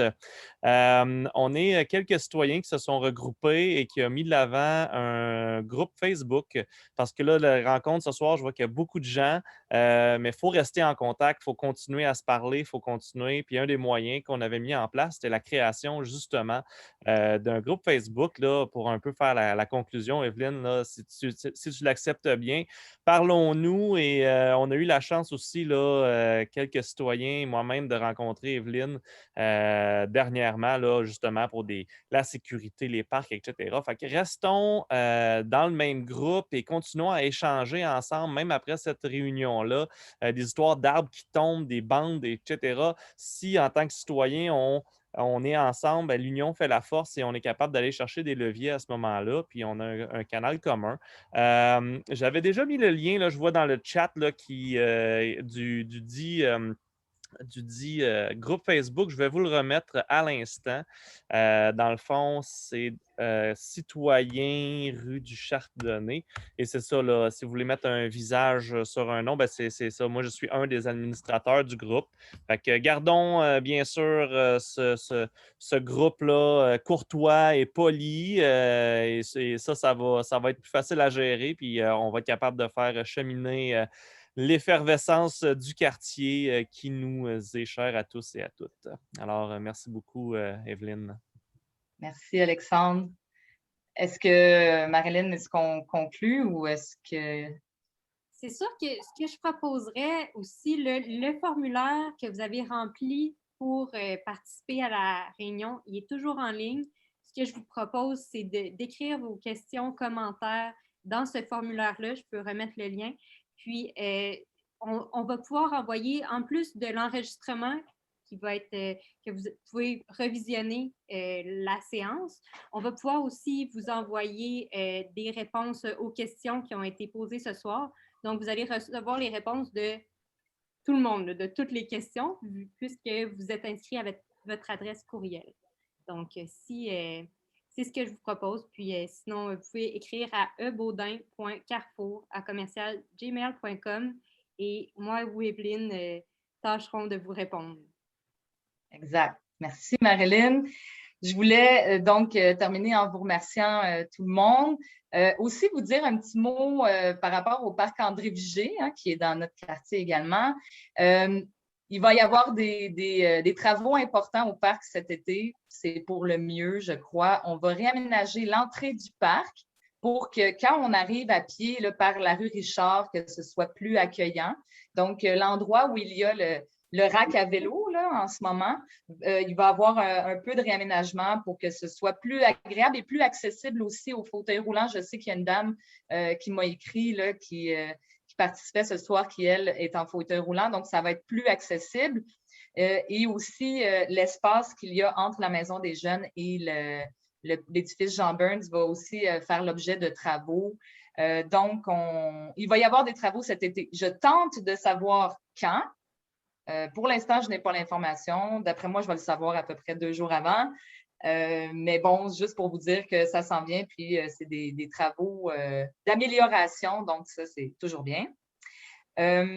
Puis aussi, je suis contente que Alexandre vous a invité. Moi, je vous invite effectivement à parler à vos voisins, à échanger vos courriels, à vous parler par Facebook. Il y a un comité citoyen au parc André-Vigée. Si jamais vous voulez vous impliquer, ça s'appelle les Amis du parc André-Vigée.